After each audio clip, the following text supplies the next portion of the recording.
بتاعتهم ومحدش هياخدها منهم. صح كده؟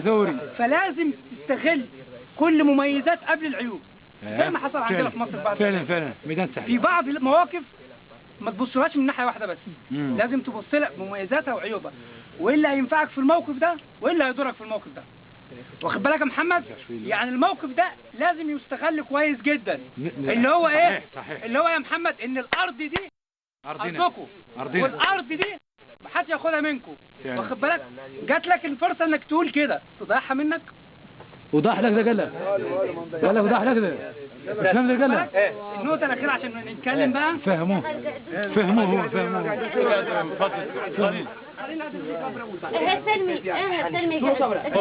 Por favor, oye. 60 millones. ¿Sabes cuánto tiene? 20 millones. ¿Sabes cuánto tienen los refugiados? 20 millones. De ayuda alimentaria. ¿Sabes cuánto tienen? 15. Y se está rebajando el 30% cada año que pasa. Tú dime.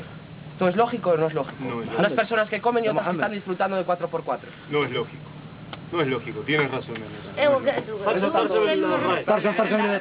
ترجم لك السؤال اللي قال لك.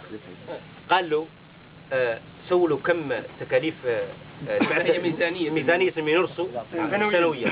قال له ب 60 مليون. نحن ميزانيتنا كلاجئين لا تتعدى 15 مليون سنويا.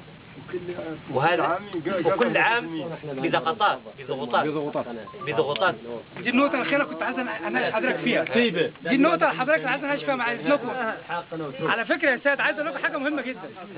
الله أعلم أنتوا تدروها ولا ما تدروهاش أو قريتوا في التاريخ أو قريتوا في السياسة. قرينا في التاريخ. أهم نقطة المنورس دي لازم حضرتك تبص لها إنها ميزة ليك مش عيب.